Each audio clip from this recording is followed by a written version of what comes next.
Dulma, thank you so much for coming here today. I'm so grateful to have you. And, you know, when I think of you, and I think the reason why we got along so well when we first connected at that dinner was because you have an aspect of yourself that's about discipline and you have an aspect of yourself that's about love.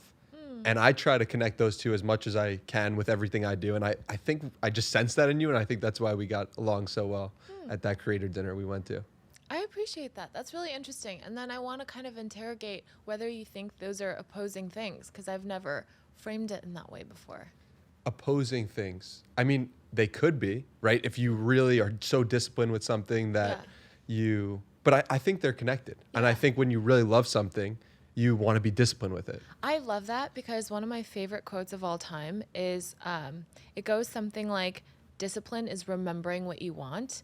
So it's not about like being, gritty it involves that, but it's really ultimately about what do I want long-term. It's about like long-term versus short-term thinking. So that's what that reminds me of. I like that. Yeah. So I think one of the places that might be good to frame the conversation is your first 100-day streak on YouTube. And particularly, I think it was day 87 when you went to the hospital but didn't stop. Take us back to that moment. Okay, wow, you really did your homework. So I started doing these 100-day challenges because, at the time I thought about it as sort of a discipline thing. I thought about it as I want to put myself out there. I want to kind of explore the edges of my comfort zone. But I think probably in hindsight, I can see that I was being drawn to creating content in general and just didn't know where to start. So I thought I might as well just start somewhere and just get used to it, even if I don't know what I'm doing, and it'll maybe lead somewhere, and it did, but not with YouTube. But I decided to start doing YouTube because I consider myself a writer. I am very comfortable with words. I'm also comfortable with speaking, but I'm not comfortable on camera. At least at the time I wasn't. So I thought, okay, this is going to be a fun, difficult, challenging thing to do. And it was also a little bit of exposure therapy because putting yourself out there, posting random videos about yourself when you're not even sure what you want to say, and, having your friends see that, or your friends from high school or whatever, that can feel very exposing and uncomfortable in a way that I actually felt drawn to. I wanted to expose myself to that because I figured, okay, I want to share my ideas. No matter what I do in life, I want to get to the point where I have some sort of platform to disseminate ideas that I think are valuable. And if I want to get used to doing that, I have to start posting content somehow and getting comfortable with this. So I started posting on YouTube. I just randomly had the idea to do this challenge because I was inspired by one of my friends, actually somebody I used to date who's now a friend, a long time ago was doing this kind of fitness sort of like pull-up challenge. And I was inspired by that. And also this artist named El Luna would do these regular 100-day challenges. So I thought, I'm going to do that. Started doing it for about the first 50 days. I felt so nervous. Every time I hit publish, I felt so cringe and so awkward. But then I kind of got into the flow of it, and you eventually get over it. But I was hospitalized for a kidney infection. This is becoming a very long story. But basically, I was hospitalized for a kidney infection. I was in Miami. I was traveling a lot. I wasn't sleeping a lot. My immune system was down. I randomly got a kidney infection. I thought it was COVID. So my partner at the time was like, let's get you to a hospital. I was like, no, I'm just going to sleep this off. And it was getting worse and worse and worse. And so he was like, babe, let's get you to the emergency room. And I get there and they're like, this isn't COVID. You're going into sepsis. You have sepsis. Your body is very infected. Oh my God. And I was like, oh my God. And then they gave me the wrong antibiotics. I was in so much pain. I wasn't sleeping. I wasn't eating. It was a whole mess. But I was determined to not give up my streak because I was on day 80 something. I was towards the end of the challenge. So I whipped out my phone. I was in a hospital gown with all these wires and things coming out of me, right? All these things that were measuring my heartbeat or whatever. And I looked like a hot mess, but I was determined to finish it. So I whipped out my phone and posted on IGTV on Instagram a video. I was like, hi guys, so I'm in the emergency room. And I posted it, and all my friends were like, oh my God, are you okay? And I think they probably thought I was crazy, but I just kept going. I was in the hospital for probably 5 or 6 days, and I just kept going. And at the end of it, I felt really proud. And that's what actually set things up for me to go on TikTok, because then I just felt more liberated from the fear of what people are going to think about me when I put myself out there online. So it all kind of led to here. What inspired you so strongly that you couldn't stop? I think there's magic in doing something consistently every day for whatever number of days. I think there's so much power in consistency, which is ironic because I'm very not consistent with my own podcast, which you know because you remind me about it. But in general, I think even if it's not about the thing that you're producing, the fact that you are maintaining consistency, I think has this compounding effect. It's almost like, I always think about Warren Buffett saying his quotes about, things compounding and like the magic of that. I don't know what the exact quote is, but I actually think that also applies to personal development. I think when you do something every day, even if whether it's like a fitness thing or, posting content, it's just the fact of showing up every day kind of transforms you in a way. And it also makes you develop a certain kind of confidence in yourself because you can show up for yourself, something that you commit to. And I think when you know that, it's so empowering. And I didn't have that before. I don't consider myself a very disciplined person. I'm a very like free-spirited, freewheeling person. So that's where I felt like I was weak. So I wanted to actually directly kind of cultivate that muscle. How did you figure out that you were weak at that aspect of your life? Because I'm just so kind of go with the flow. I do what I feel like. I don't like doing what other people tell me to do, which is why I haven't been gainfully employed in a long time. I was at Google for a very brief stint and I was like, I don't like doing what these people tell me to do. I don't want to sell ads. So I think I've always just been a very sort of autonomous person who likes doing her own thing. And I also think that I went to a school, Brown really shaped me. I went to Brown, and there you get to take whatever class you want outside of your major. You kind of get to do whatever you want. And I think that can be a gift, but also it didn't prepare me for the real world where a lot of people kind of sort of settle for a life where you have to do certain things as an adult, right? And obviously I have that too. I show up for the things that count, but to the extent that I can, I like to have a lot of autonomy. And I also saw that had a weak side. I think a lot of our defining traits can be a double-edged sword. So I see that as part of my creativity and inspiration, where that stuff comes from. But I also see it as potentially not that great because I am not very consistent unless I really force myself to be. Okay, so let's say we have somebody who's really disciplined now and they're listening to this and they want to get more into that free-spirited, go with the flow aspect to their life. What would you recommend to get them started on that path? I would say learn how to tune into yourself and to your intuition. If you can be really attuned to your moment-to-moment needs and desires and inspiration, and if you can learn to trust that and follow it, I think magic can happen. And that's also part of how, I love that you actually framed it as discipline and love, because that's how I got to where I got to now, right? This is my dream job. I get to nerd out about business on TikTok online and get paid for it. That's ridiculous. And the way that I got here is both. I needed that discipline to kickstart things, and I still post almost every day. I post several videos, a week, and I also do it from a place of inspiration or love, if you could put it that way. And you do need both. So I would say people who are really, really disciplined are stronger on that side, but the way you can balance it so you can unlock and harness the power of both together is to, I think, learn to really deeply tune into yourself. And I think things like mindfulness or meditation can help with that. But I don't actually think most people are good at being attuned to their deepest truth or their desires or what they want and what they like, who they are even. How did you get good at that?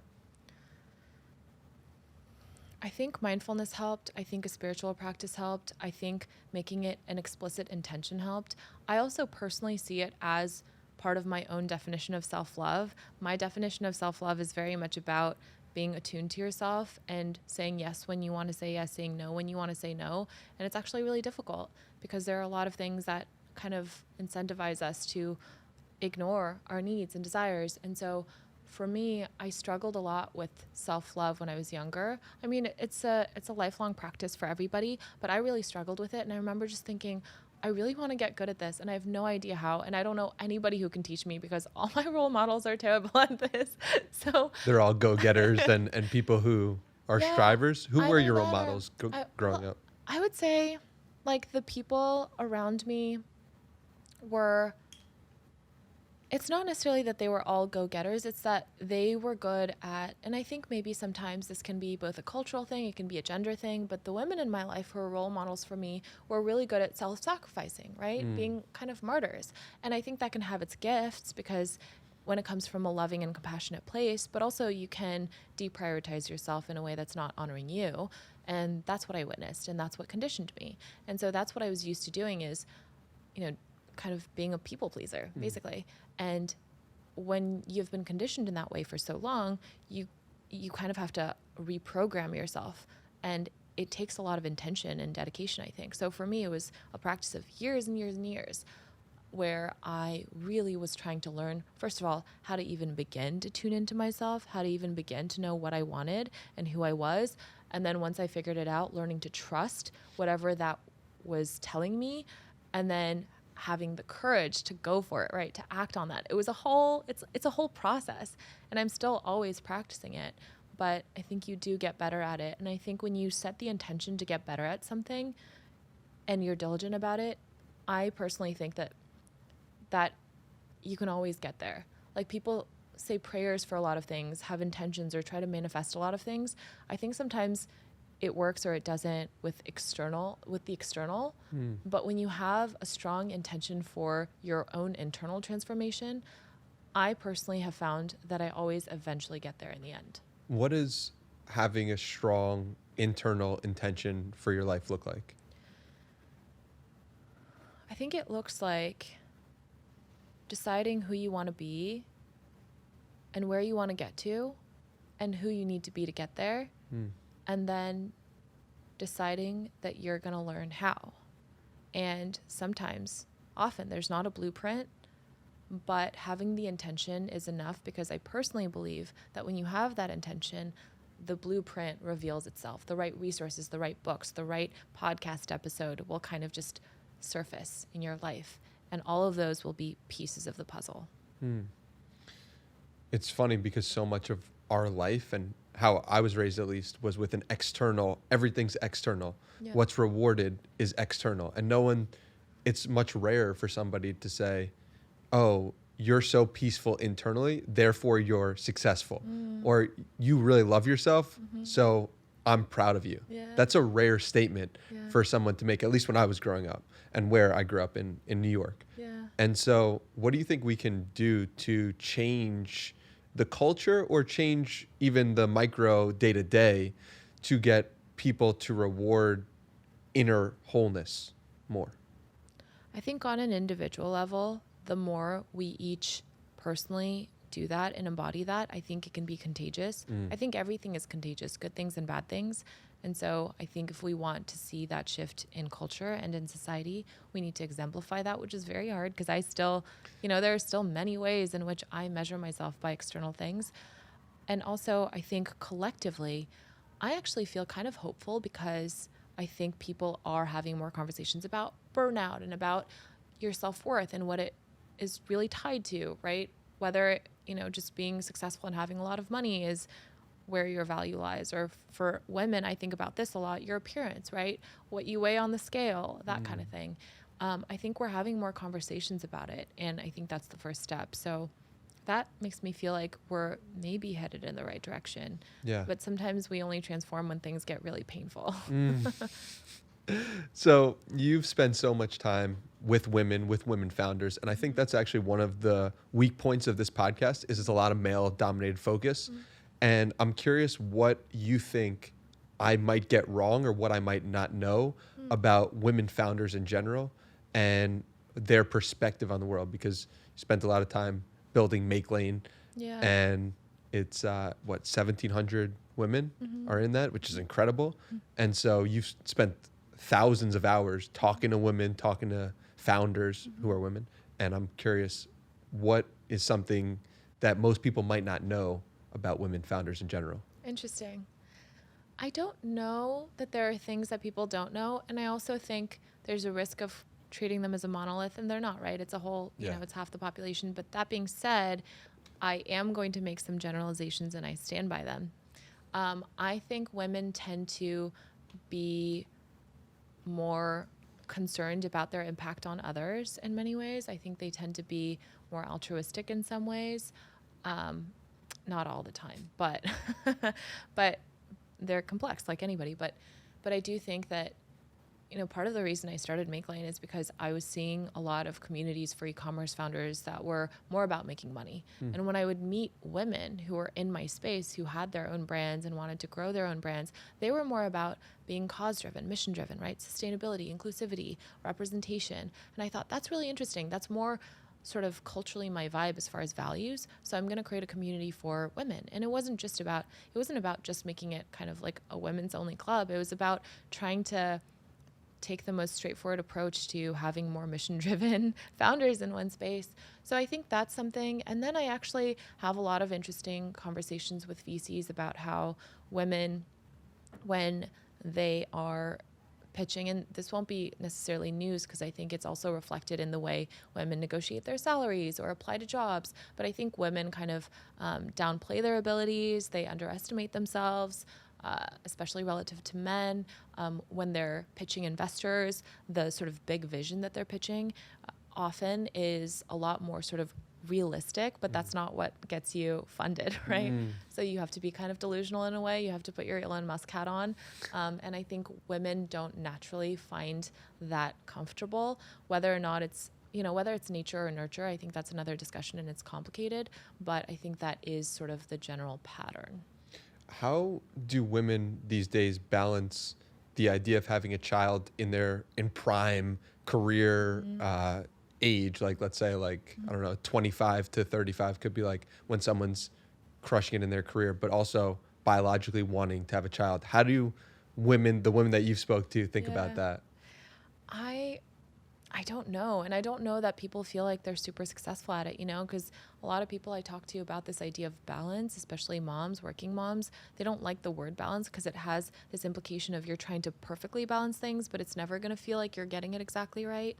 So that's what I've heard. As somebody who does not have children, I can't really speak firsthand to this, but I also think it's an interesting thing because it's one of the few things that I've gotten backlash on TikTok about, because I've made a few videos saying, oh, this founder has had an incredible run, has built something amazing. Now she's going to have a child. So it's great that she's going to have more time as she steps down from being CEO. For example, I said something like that, or I said something like, oh, this founder's juggling a lot because she's just had a kid.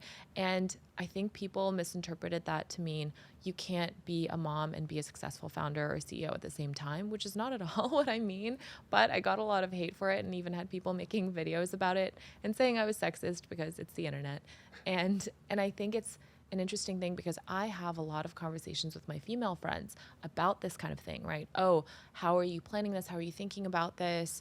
And when we look at some of the research behind it, there are differences in even how much women get paid after, you know, they've been out of the workforce as a mom or whatever. But then when we try to have conversations about it, I think it can be a very touchy subject because people see it as, well, are you saying that women can't be a founder and a mom at the same time? And it's like, no, that's not what we're saying. We're just pointing out how it's not easy, right? We all agree that it's not easy. So anyway, I think I don't know that anybody has the answers. And I think having a lot of help helps.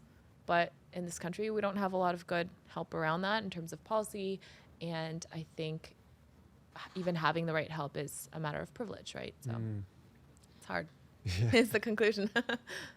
Yeah, no, I understand that. And on that topic, it was interesting because it seemed like you were qualifying some statements because you could feel backlash coming at certain points. And that's something I think we were talking about just before we started recording. It's like, how has posting so much content on the internet changed the way you talk and how you think in general? I think it has made me more aware of how I might be misinterpreted in ways that are perceived as offensive or hurtful. And in some ways, I really don't like it because I think there are people out there who are just hurt and angry and they're looking for reasons, right? They're looking for an excuse to be mad. Yeah. And I don't like noticing myself catering to those voices because there's such a small minority and most people are reasonable. But I also, one thing I do appreciate about this is people have brought up perspectives. Other people, more reasonable people, have brought up perspectives that are valid that I haven't considered.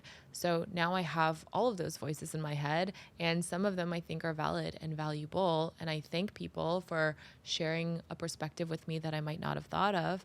And then for the rest of the angry voices, I don't necessarily want to be catering to them. But it's hard because you don't want, especially on TikTok, things can just go viral in an instant. There's always that risk that you might say something a little bit wrong and then it goes viral and then people just come at you for it.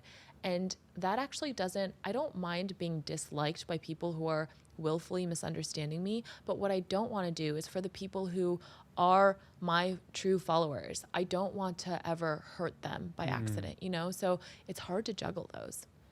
And then it also becomes like self-love in that if you hurt the people who support you, but it's true to yourself, then there has to be a place for that as well. That's true. Yeah. I think it's just really hard to be candid online these days.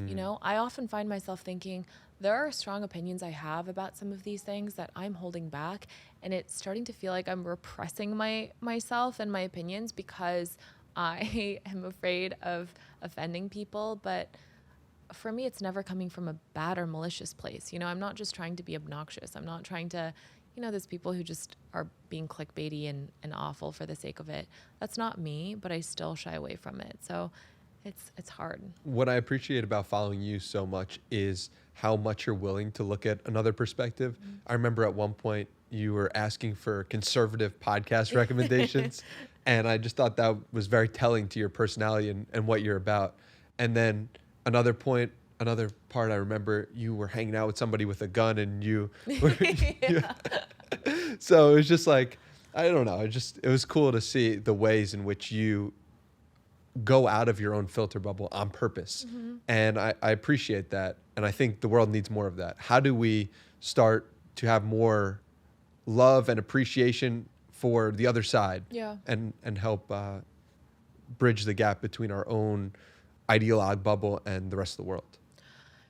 Yeah, I think that's so pertinent and even increasingly urgent now. And I also see you as somebody who exemplifies that, so I appreciate you seeing that. But yeah, I try to operate from, I care about understanding things. I care about the truth, right? It's this sort of ideal pursuit for me. I always want to be kind of chipping away at my own ignorance and trying to uncover the truth about various things. And that's a very abstract concept, but what it means for me is I try to operate from the premise that I could be wrong, that there's something I'm missing, right? Because I can't possibly know everything. I have not lived every life. I am only just me. I have my perspectives and my own biases. And I think most people, especially today, operate from the premise that they are right and everybody else is wrong and everybody else needs to understand their perspective. But I want to operate from the premise, even just from a principled perspective, so we can have more of this kind of energy. I want to operate from the premise that maybe I'm missing something. Maybe I'm wrong. What am I missing? What is it like to be you, and why do you believe what you believe? And if I'm saying that, then I have to at least understand what, the other half of the country understands. I mean, I identify as more left-leaning, but I think I have all kinds of beliefs, but if I had to categorize myself, that's probably where I am. But I can't just write off half the country. You know what I mean? Yeah. And I also think that we have this thing where when we see people as other, we dehumanize them. Yes. And we think they don't deserve to be listened to. Yes. But the other thing that I often think about is if I were exposed to the exact same environment and stimuli and people and ideas as them. And you had the same genes? Had the same genes, right? Internal, external, nature, nurture. If I were exposed to all those same variables, I might very well be saying the exact same thing, putting on, a MAGA hat and protesting in the streets, right? Who knows? I mean, there's nothing wrong with that, but those are not my personal beliefs. But I can't write off the fact that everybody is shaped differently. And if I see myself as somebody who cares about being compassionate and promoting dialogue and discourse, which I like to think of myself as that, then I have to branch out. So When did the pursuit of the truth start for you? this is such a big question. I don't think I've ever been asked it. I think it's just always been a part of me. I think I've always been very curious. I think that's probably my most defining trait. And I can't really remember ever not being curious. I think when you're younger, it's more limited and narrow, right? But I think that I've always wanted to understand, above all, how to be a more skillful human. A more skillful human. Yeah.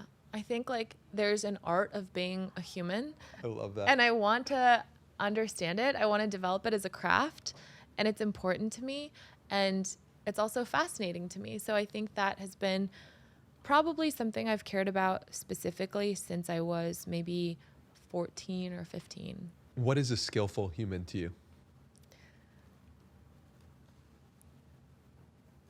It's funny because I am saying I care about this, but I've never asked myself that. It's been more of an implicit, inarticulated thing. I think a skillful human is somebody who is in mastery of themselves and operates harmoniously and is able to act in integrity. And I don't just mean that ethically or morally.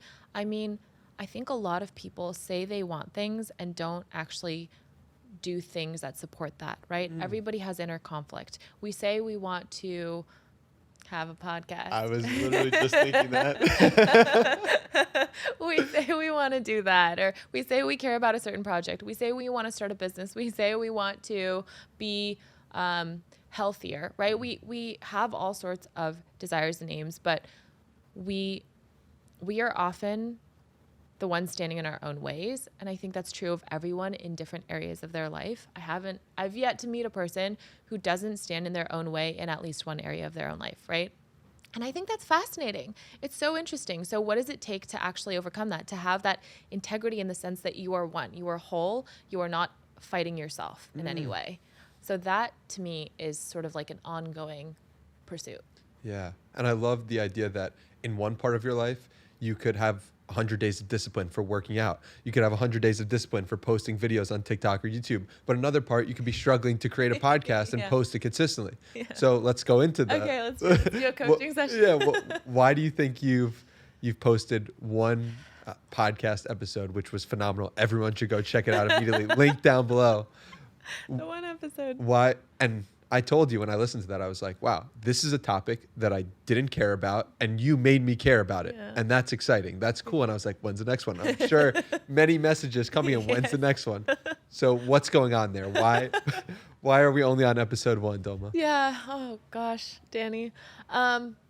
So I have my excuses and then I have the real reason. I'll tell you what the excuses are because this is my canned response, and then we'll go into the real reason. The excuses are, oh, I'm a perfectionist.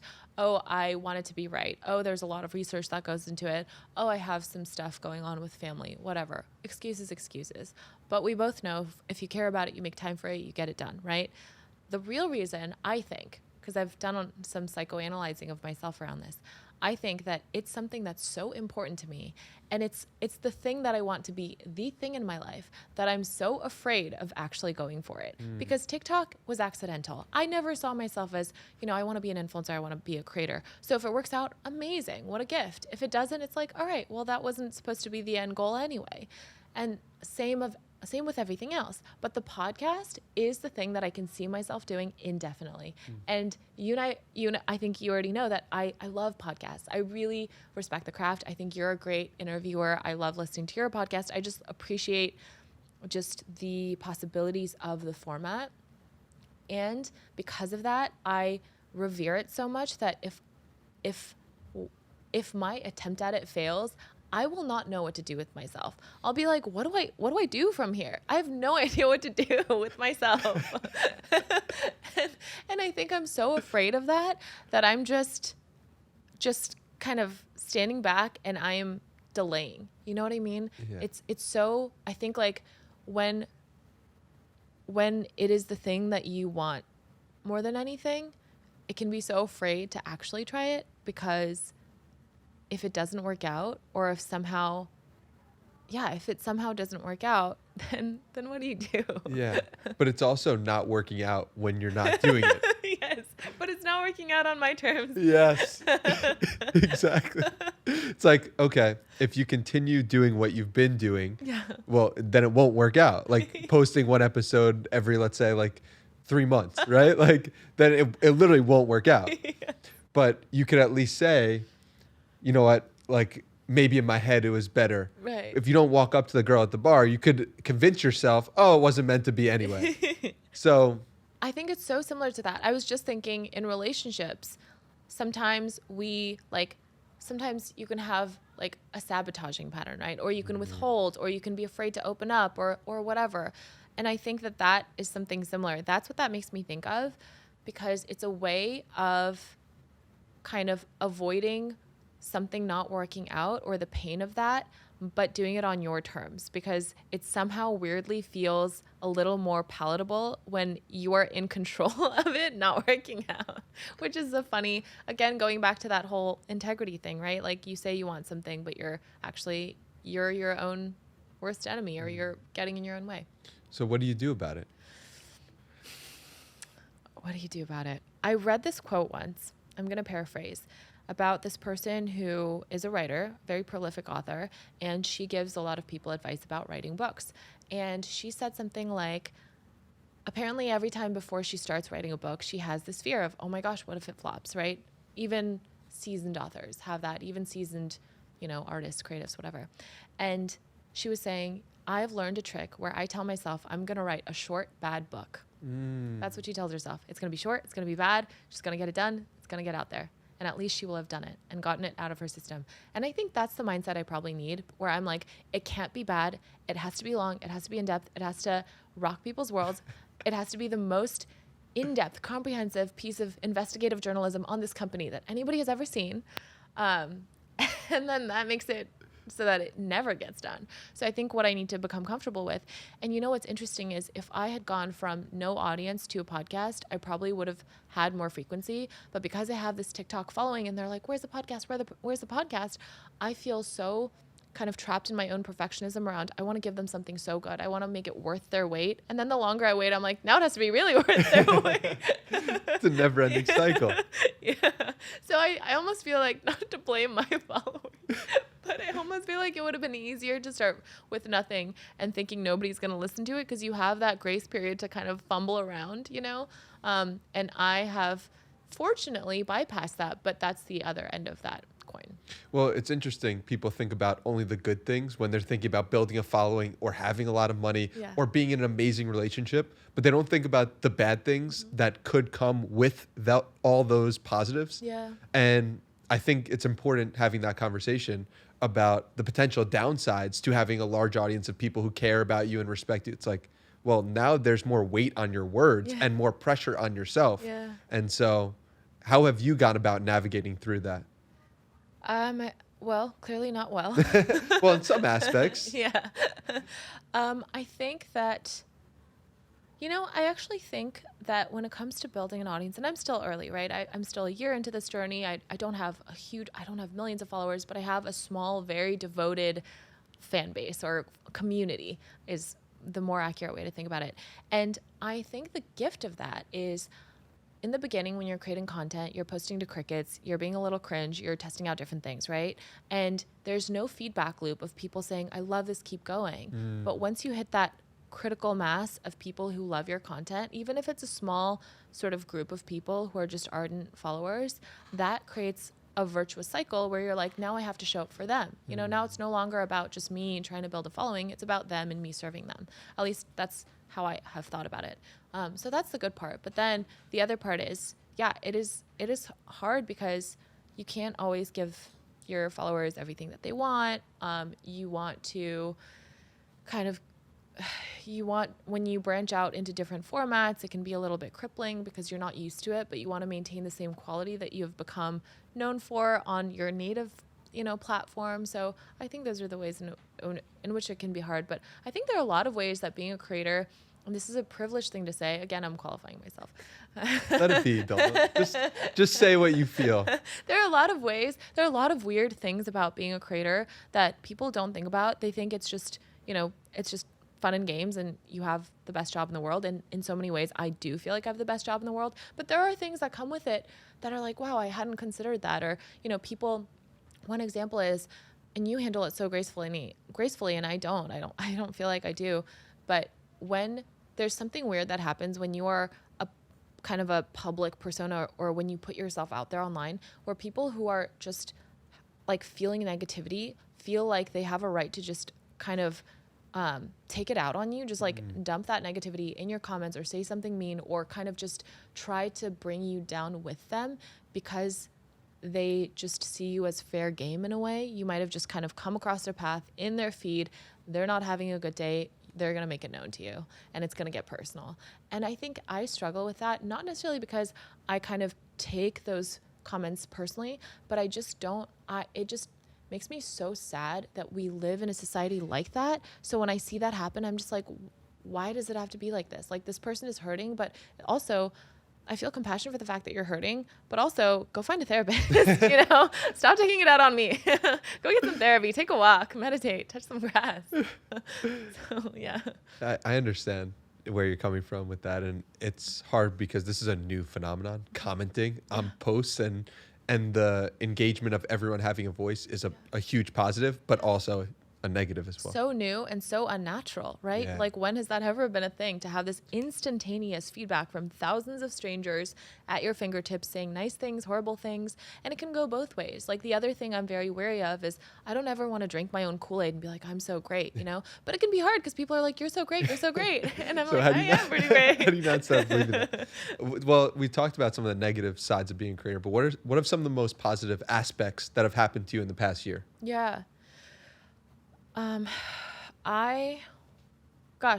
mean, the list is so long and I think about it often, but just to name a few, I have gotten to meet some incredible people. I mean, on Monday, I'm organizing this dinner of people that I used to look up to, I used to follow, I used to be inspired by. I would listen to their interviews, right? I just admired them so much. And now I can just text them and be like, hey, let's grab dinner. And they're like, yes, let's do it within short notice, and they're just excited to see me.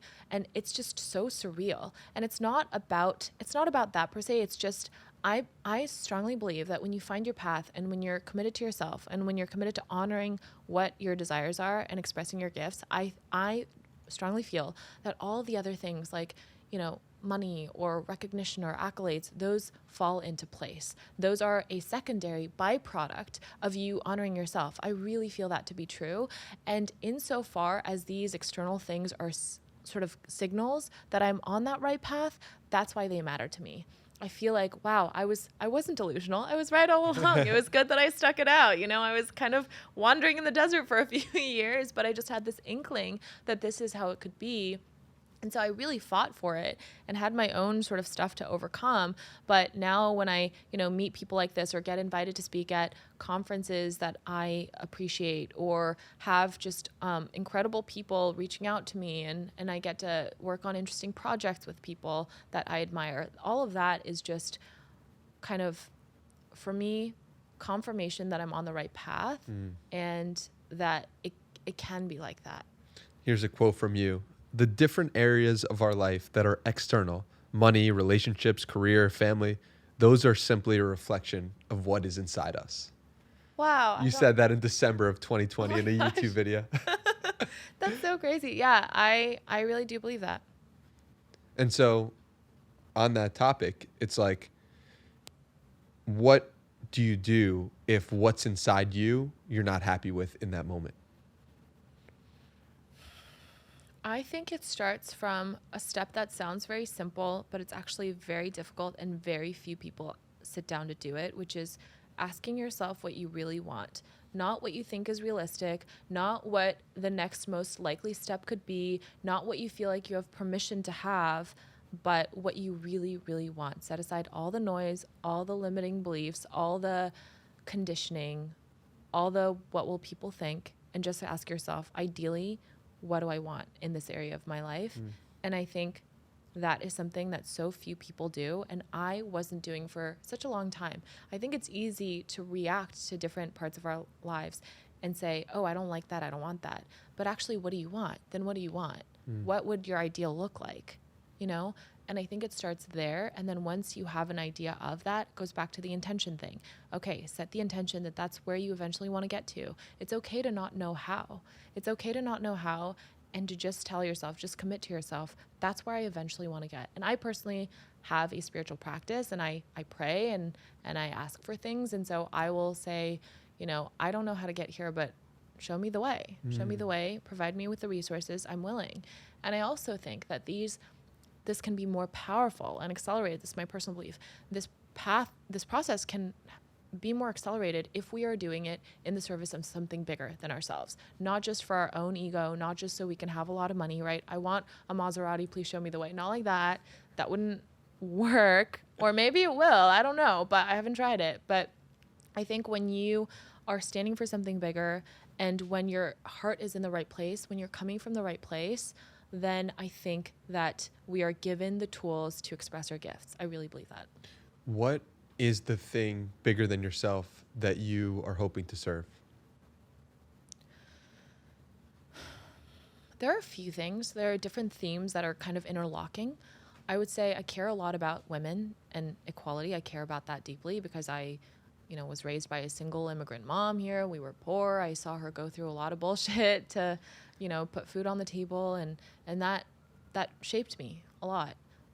So that's one. I feel for women, and I want them to do well, and I want them to have a voice and have confidence and have all the means that they need to live the lives that they want.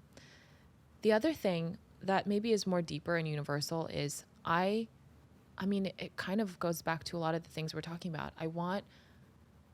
I personally, my intention for my life is to be, the way I think about it is fully utilized. I just want to be utilized. That's what I want. And if it takes me here and it takes me there, that's fine. If it takes me to fancy dinners or conferences, I don't really care about that. I just want to be fully utilized. And I think I'm good at articulating things. I think I'm good at, creating content. I think I'm insightful about business. So that happens to me, my way of doing that. But whatever it is for anybody else, I want them to have the same thing. Because I think that okay, we can go there. This is going to sound kind of out there, but Go there. But I think when I see humanity as a large organism, and I see humanity as a large organism, and every person is like a cell in that organism, and every cell has its function. And when we find and fulfill that function, the whole organism can thrive. That's how I think of it.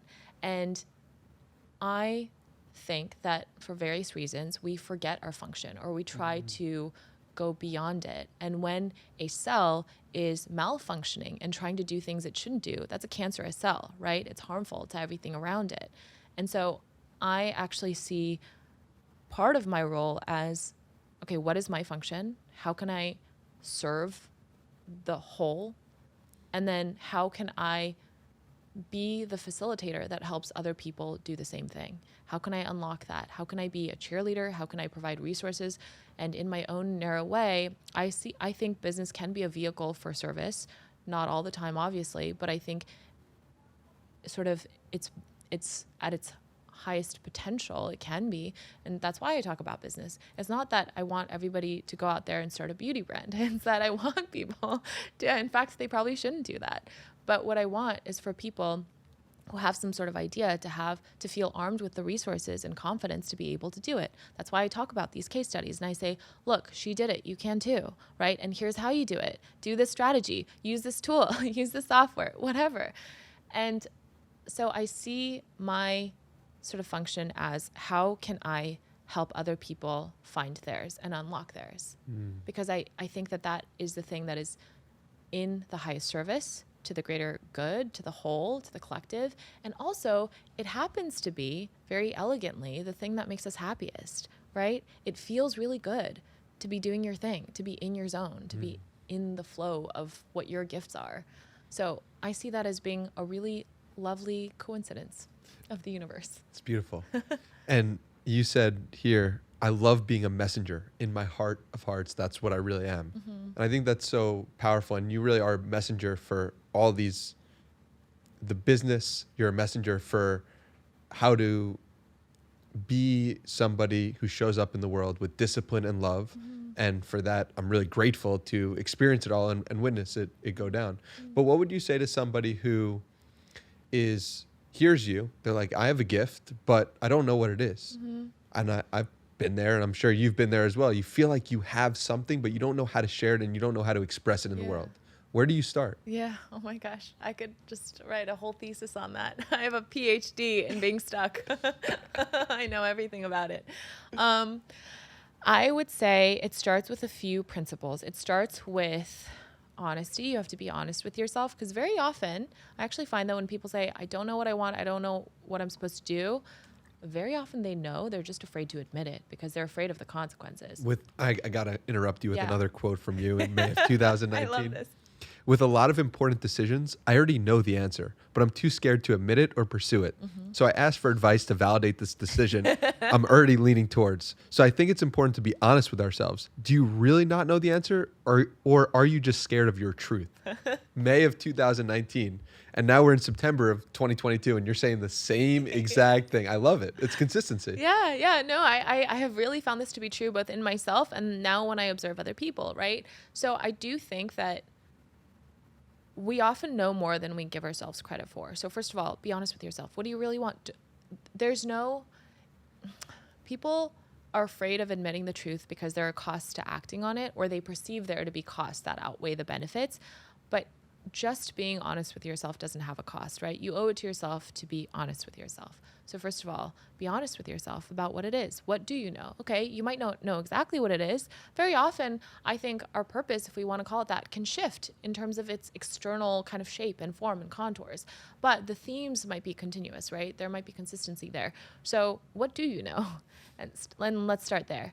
And then once you have an inkling, I think people want the fully formed idea to fall from the heavens and be this perfectly monetized career path. It's not going to happen like that. You're going to have to struggle. You're going to have to fall and stumble and try things out and kind of grope blindly through this maze where you're trying to figure out, where you're like ikigai or whatever. You're trying to figure out where the intersection of what you love and what the world needs and what you can pay your bills with, all of that is. By the way, I will say not every passion needs to be something that pays your bills, right? Those can be separate. You can have a regular job.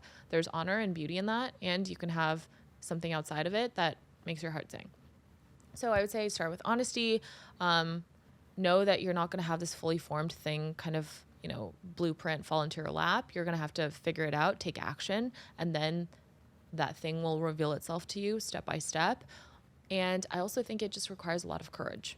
It requires a lot of courage because there are so many risks and perceived risks to being true to ourselves. And I think sometimes there's just a lot of therapy or inner work or family stuff that even needs to be worked through, right? Because I think we can have a lot of fears that seemingly have nothing to do with that particular thing. Like, let's say you want to be a creative or an actor or an artist, right? But you were conditioned by your family to pursue a different path. So for you, being honest with yourself has tremendous risk. Not only are you potentially, going to take on that financial risk and all the sort of practical aspects of that, but also you might alienate your family. What are they going to think? Maybe they made sacrifices for you. Me as an immigrant, I have had to contend with so much of this where I'm like, my mom crossed an ocean to come here, go through all that bullshit so I could leave Google. Like, who do I think I am? That took me years to get over. It was so hard. And even now, it's something I struggle with. So I think it just requires a lot of courage and ultimately realizing that what is best for you, like the deepest part of you, like the highest expression of you is good for everybody around you, because you thriving and shining your light is not bad for society. It's a good thing. And when you quit Google, you use this statement to help you navigate your change. You said, I don't want to be running away from something. I want to be running towards something. And I thought that was such a powerful way to frame it. It's like, in your mind right now, with whatever you're doing, are you playing defense, like you with the podcast, or are you playing offense? Not to harp on it, but just the ulterior motive. Come to Jesus moment. But but it's like defense versus offense, Yeah. and thinking about it like that, and really sitting with yourself and being like, is what I'm doing the highest expression of myself? Am I going towards something that I can't wait to grasp, or am I running away from something, Yeah. which you were at Google? Yeah, I was. I just, yeah, that was a confusing time because I was so resistant to being in that particular role, in that particular context and environment, because it wasn't necessarily a fit for me, but I didn't have enough self-knowledge or self-awareness to know why and what would be a better fit. So all I knew is I need to leave this situation, but then what am I leaving it for? And I didn't quite know. I had an idea, and I kind of ended up, sort of feeling my way towards it and kind of iterating over the next few years, but it took me a while. So I think that's also important to note is people want things instantaneously, but this is the journey of a lifetime. You learning more about yourself and who you are and what you want to do in the world and what your role is, that is the practice of a lifetime. I personally think it's one of the practices of our lives, right? And so it's not going to be instantaneous. And sometimes I also want to say that timing matters. Like, I don't think that I could have been good at what I'm doing now years ago. Like, there's a reason I had to go through all those steps, have all those years of weird feeling lost and stuck and confused, trying different things, right? Starting different businesses. All of that actually led up to this. And there's that Steve Jobs quote about how the dots connect looking back. Like, every single dot has truly connected for me in the most elegant way. And I think that that's just only going to continue. So there is a timing element that needs to be honored.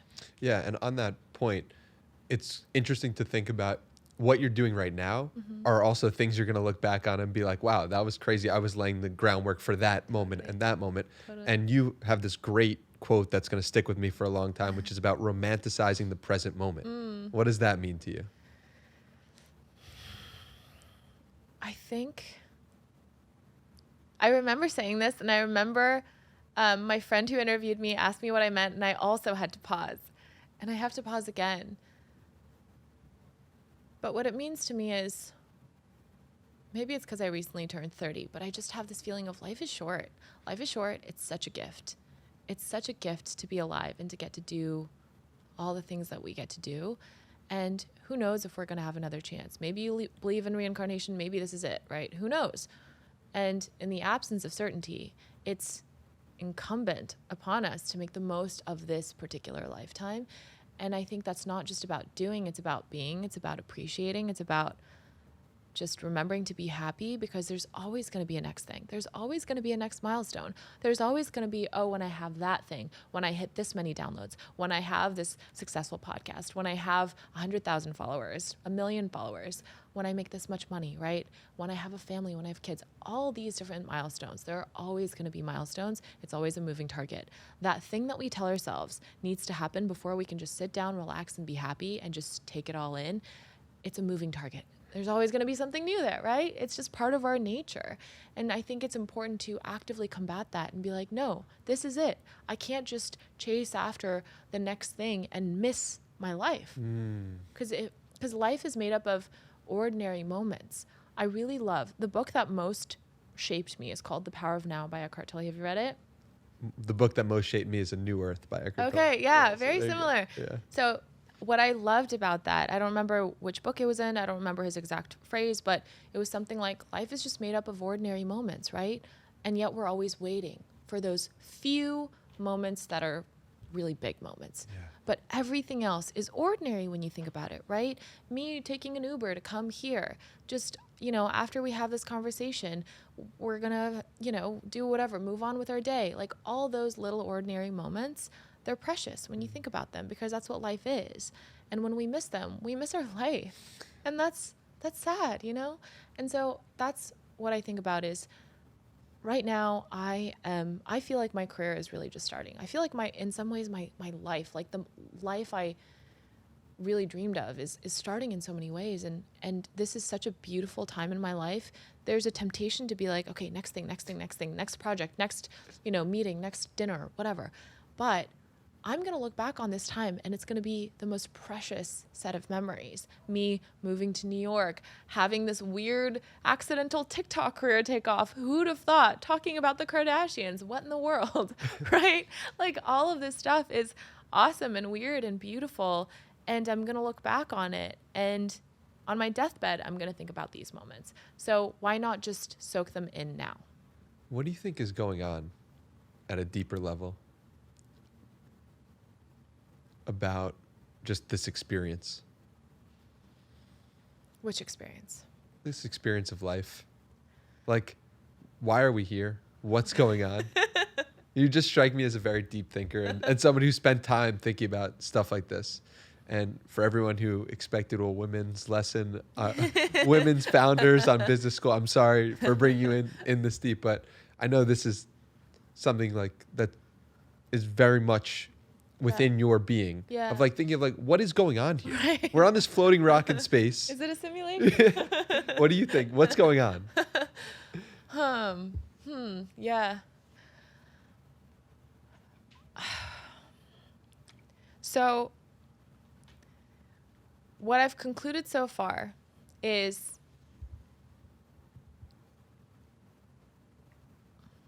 what have I concluded so far? It's okay not to know. Yeah. I don't know. Yeah, it's a pretty big question. Yeah. But so there's this really beautiful, again, it goes back to Eckhart, and there's this quote by, I want to say Thoreau said this, something about, I love flowers. In fact, my first business was a fragrance business because I love flowers and I wanted them in bottled up form to put on my skin. But I love flowers, and every time I delight in them, I think about this quote that goes, the earth laughs in flowers. That's why they exist. It's a poetic kind of rendering of, why flowers are a thing. Obviously, there's a biological explanation, but I love this poetic idea of the earth just wants to laugh, and it does it for no reason in these beautiful, random, fragrant forms, right? Like, when you look at a flower, it's like, you're so beautiful for what? That's so unnecessary. It's so random. Why?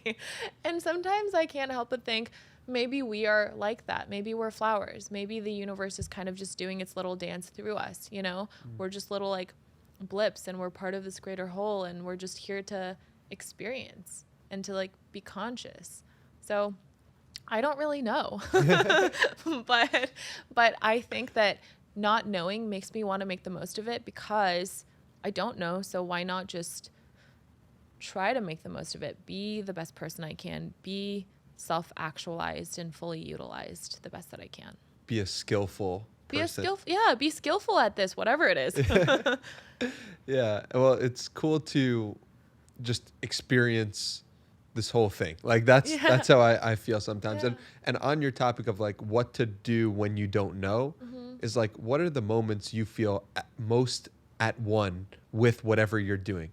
And how can you make those moments more in terms of like, for you doing, all right, you loved business. And then how can I explain this to people who don't know it? Well, maybe you felt at one or at peace in that moment with life. And so what are other moments where you feel most one with life? I feel that I'm a writer. I'm a writer doing other things for now. That's how I see myself, because the first thing and the biggest thing that makes me feel like time stops and there's nowhere else I need to be is writing. Wow. And it's not any specific kind of writing, just when I'm kind of articulating my thoughts about something or someone in an essay, or even sort of like an elaborate journal entry, or writing a poem or whatever. That's where I feel like time stops for me. So anything to do with words, really. Words and language and expression and being a messenger. I think all of that is kind of what this form is here for in different ways. And then I have my things that I care about that I'm an evangelist or a warrior for. So I apply these skills and gifts to those objectives. But ultimately, when I am expressing through words, I am the happiest. I feel like I am a fish in the ocean, just in my little element. What about writing do you enjoy the most?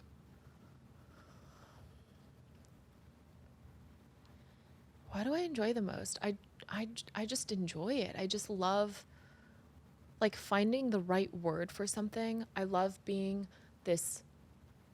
surprised by what comes out. That happens for me a lot when I'm writing, is I kind of just open myself up. I start writing, and then I'm like, wow, that's a great way to put it. I almost feel like I'm reading somebody else's writing. And then, very often I have the experience of going back to things that I wrote and being like, wow, that writing is smarter than I am. That's how I feel a little bit.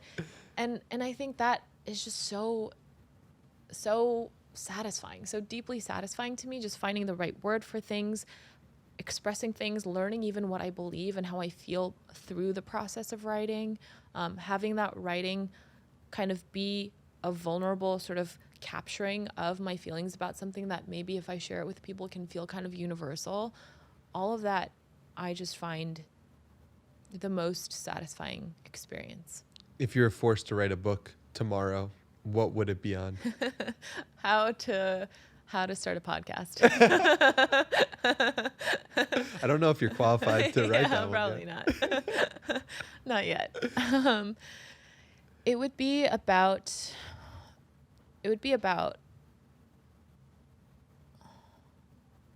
learning to listen to yourself and find your gifts. Because I have grappled with this for so many years. I have spent so much time agonizing over this. And also I think I'm somebody who, when I'm going through something, whether it's difficult or easy or wonderful or hard, I am constantly on a very meta level analyzing it, and I can't turn it off. It's just how I am.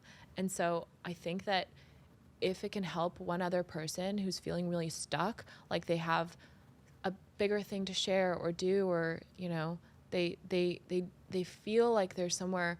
For so long I felt like there was some place I needed to be, almost like I had this appointment and I was late for it and I didn't know what it was. I couldn't remember, couldn't figure out what it was or where it was supposed to be. That's how I felt, and it was so painful. It was so difficult for some reason. And if somebody else is feeling that way, I feel like I've gone through so many different versions of this process in so many different ways that I feel like I can offer things that helped me, ways of thinking it, frameworks, tips, lessons, and hopefully that will be valuable to people. But that's what if there's any book in me, that's probably it. I can't wait to read that. How do you want people to remember you?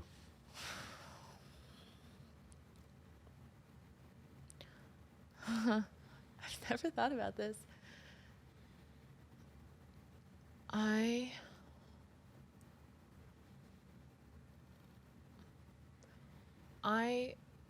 think I don't really think about this a lot. I don't know.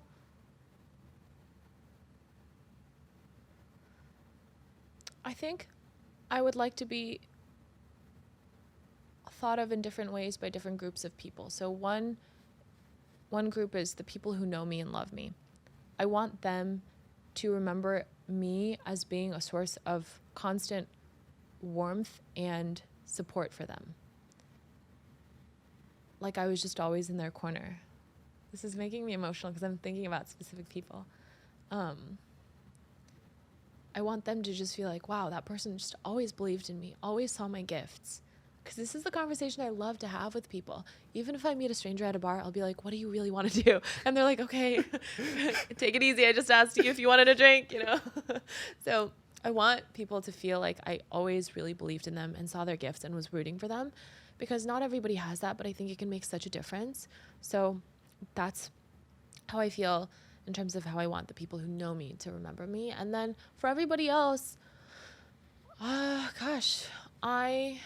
don't really care. As long as they don't think I was a horrible person. But even then, I don't really care. I don't really care what people think about me beyond the people who really know me, you know, because people are always going to see through their own filters. I think it's true that people see you not as you are, but as they are. But hopefully, you know, I make some attempts at being useful through my content and being good to people. So hopefully they see that. But if they don't, then what can you do? That was a beautiful answer. I never thought about breaking it up into two sections. Before we come to a close, I'd love to ask about a challenge to leave the audience or someone listening with. I find that what we leave people with in terms of challenges, in terms of striving for more, is often deeply connected to what we really value.